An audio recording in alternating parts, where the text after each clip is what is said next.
I mean, Jill, do you have a gambling side to you? Because you two went all in an aspect into this Radiant Resort Park. What made you kind of go all into the short-term rental here at the Emerald Coast?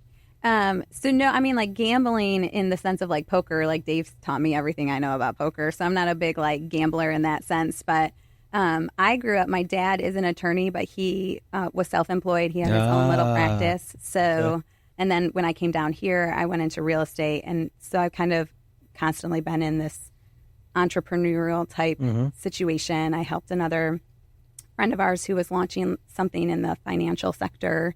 So for me, when Dave was in a job and he wasn't really thriving in it and he wasn't happy, I was like, well, why don't we just do something?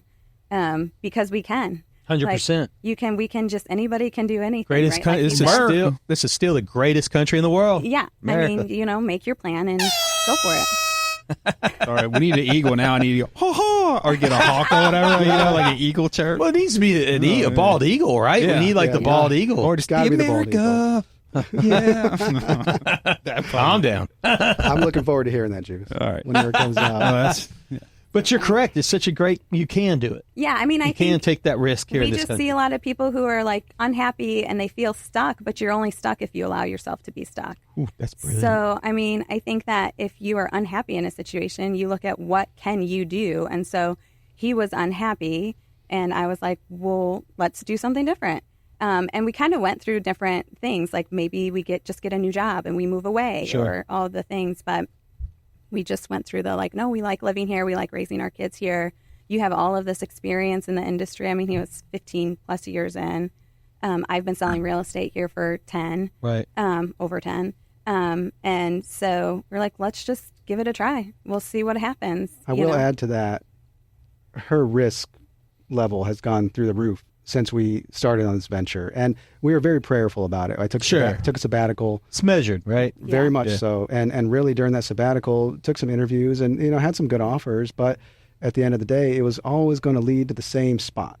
And if you're ever going to change anything, you really got to step out in faith and do something big and really, really try to reinvent things and make things the way that you feel they ought to be. And that's what we've done with Radiant. And by God's grace, Jill's been with me through every step of the way. My skin's thick. I'll go down to one chip. I'll sit there. Yeah, I've seen him do this. I've seen him do this. but sweet Jill has had to learn that throughout the course of the last 3 years. But it's been a fantastic learning curve, and honestly, we complement each other very well in it. Yeah, I mean, I think that when you start a business, and why a lot of people don't is because it's a change to your current lifestyle, and we are creatures of familiar.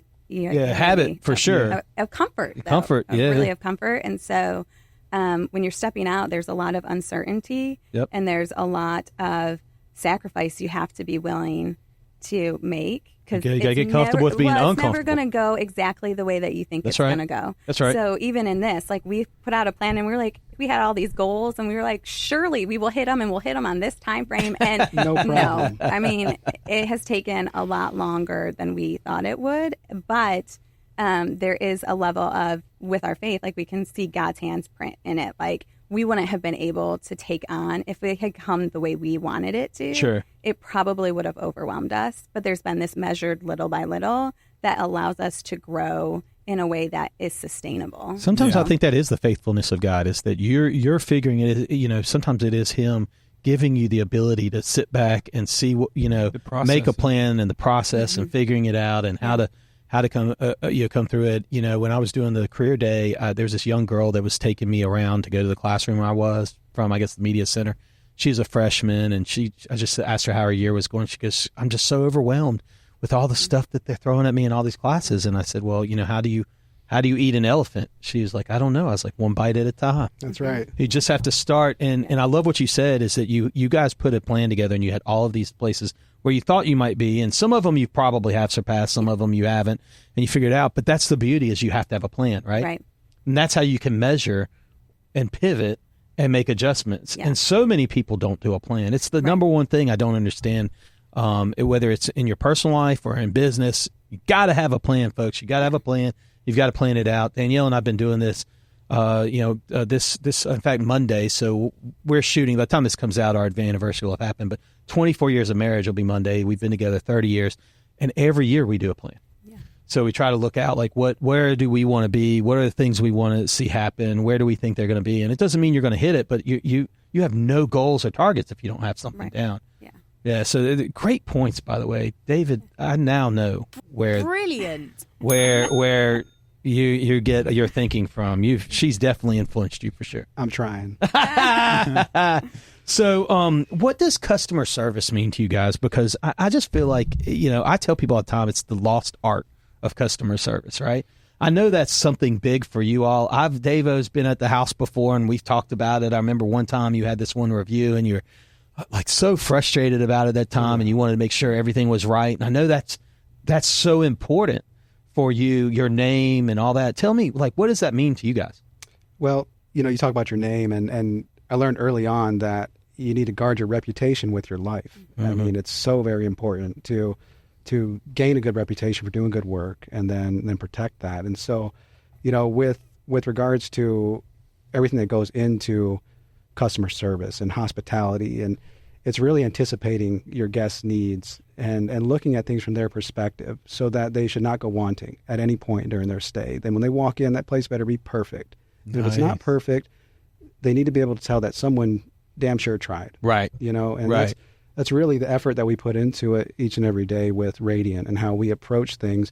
We look at everything as a partnership with our homeowners. So we give them the customer service as well that they deserve. I've heard the horror stories. Well, that's right, because you have to have customer service on the front end and the back end, right? Exactly. That's exactly right. Exactly. For sure. And so often, I have homeowners that'll call looking to switch to us, and they say they're calling their current management company, and every time they call in, they can't get the same person on the phone or get someone to even answer the phone, which is mind-blowing. Crazy, it's right? insane to me. You need That's to dive the number one phone. thing we used to do in business is answer the phone. Oh, yeah. I was tracking if we were missing calls. We were tracking, and we were in customer service in the sanitation industry. So you wouldn't believe people would call for the sanitation, but it rings. The phone rings in that business. And I could tell you crazy stories about that when we had it. But, I mean, every person that was on our customer service team was answering somewhere between 120 to 150 calls a day. That's fantastic. Jeez. And so, but it was so important for us to answer the phones so that people felt like they could, that they had somebody to talk to that could hear whatever, whether it's a new sign up to a complaint to a question about their service. Sure.